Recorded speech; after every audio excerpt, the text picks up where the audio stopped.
तुला तांदळाचा घासा बाई ग सगळ्याचा बाई सारगल जेवा बाई मग जेवा बाई सारगल जेवा बाई बालकालिया लगा सई बाई ग बाई गणराईले उपाची हाय हॅलो नमस्कार, तुमचं सर्वांचं माझ्या वैशाली गोळेसर या यूट्यूब चॅनलमध्ये खूप खूप मनापासून स्वागत आहे. तर आज छानसा एक नवीन ब्लॉग तुमच्याकरता खास. तर नीलमचा आज हळदीचा कार्यक्रम. मी माहेरी आलेली होती आत्ता. तर बाहेर बायांचं मस्तपैकी हळद दळण्याचं काम चालू होतं आणि आता नीलम पण गेली होती दर्शनासाठी. जी आपली देवदेवता असतात त्यांचं दर्शन करावं लागतं प्रथमतः. त्याच्यानंतर आमचीही घरातली धावपळ. लग्नघर म्हटल्यानंतर खूप सारी कामं असतात जी वाट्याला येतात ती करावी लागतात. तर ताईचं वाण जे वाण करतात ते वाणाचं पीठ मळत होती आणि त्याच्यामध्ये हळद थोडंसं तूप टाकलं जातं आणि गव्हाचं पीठ मळून घेतलं जातात. तर ही वाण भरावे लागतात म्हणजे वाण करावे लागतात हळदीसाठी. तर सकाळी सकाळी मस्तपैकी ताईन त्यांचं पीठ मळून झाल्याच्या नंतर वहिनीन ते आणि भाऊबंद अशा प्रकारे वाण वगैरे लाटतात आणि त्यानंतर अगोदर हळदी कुंकू लावलं जातात आणि नंतर वाण लाटले जातात. इथूनची सुरुवात होते आपली हळदीची. तर व्हिडिओ स्किप न करता बघत राहा, मस्त एक छोटासा व्हिडिओ. तर हे वाण लाटून झाल्याच्या नंतर ते आपल्याला उकळवून घ्यायचे असतात उकळत्या पाण्यामध्ये. तर मावशीन त्यांनी पाणी उकळत ठेवलं होतं, त्याच्यामध्ये वाण टाकले. ते उकडण्याकरता थोडीशी तेलाची धार टाकावी लागते म्हणजे एकमेकांना वाण काही चिटकत नाही, मस्त प्रकारे असे मोकळे मोकळे होतात. तर वाण उकडून झालेले आहे आणि आपल्या चाळणीमध्ये काढून घेतात आणि थंड झाल्याच्या नंतर पॅक करतात. म्हणजे आपण वाण बी पॅकच केली, रंगीत पेपर किंवा कशाने पण पॅक करतात. वाण झाकूनच ठेवावे लागतात. तर मावशीन त्यांनी मामींनी आपल्या पत्रवळीमध्ये पॅक केलेले होते आणि बघू शकता सगळ्यांची आवरावर चालू होती. घरामध्ये खूप खरी गडबड आणि आवाज येत होता, त्याच्यामुळे आवाज म्यूट करावा लागला. तर वहिनींची तर खूप धावपळ होती. सकाळची हळद असल्यामुळे सगळ्यांचीच धावपळ चालू होती आणि मावशीचं काम चालू होतं एका बाजूला पाहुण्यांसाठी पोहे परतवण्याचं काम. तर कढई छोटी पडली म्हणून पातेल्यामध्ये परतवत होती मस्तपैकी पोहे.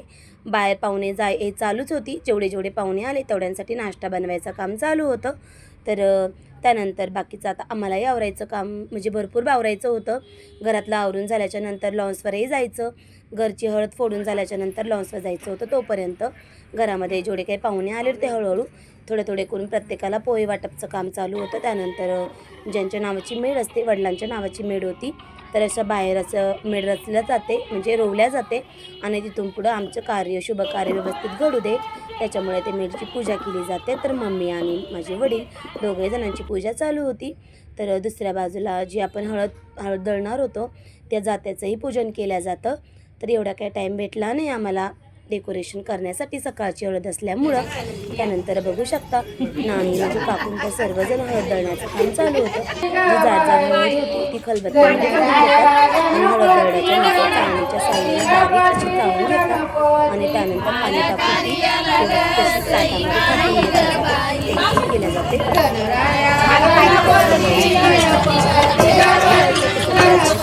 चेंज करण्यासाठी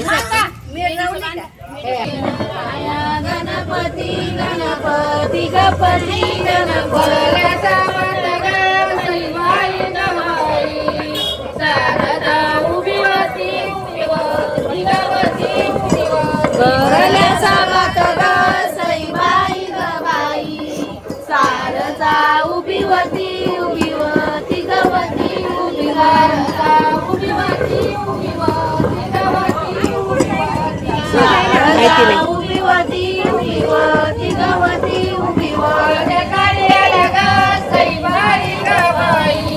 गणराया तुम्ही यावा तुम्ही बघ यावा तुम्ही यावा कार्याला ग सईबाई ग बाई गणराया तुम्ही यावा तुम्ही यावा ग यावा तुम्ही यावा गणराया तुम्ही यावा तुम्ही यावा ग यावा तुम्ही यावा गणराया. तर बघा मस्तपैकी बायकांनी जात्यावरची अशी गाणी वगैरे म्हटल्यानंतर खूप छान वाटतं. आजकालच्या पिढीलाही गाणे येणार पण नाही, मला पण येत नाही, पण बघा मस्त वाटतं अशी गाणे वगैरे ऐकल्याच्या नंतर पूर्वीची आठवण येते. तर इथून पुढच्या पिढीला गाणे तर येणार नाही, पण प्रत्येकजण मोबाईलमध्ये गाणे लावून अशा प्रकारची हळद दळतात.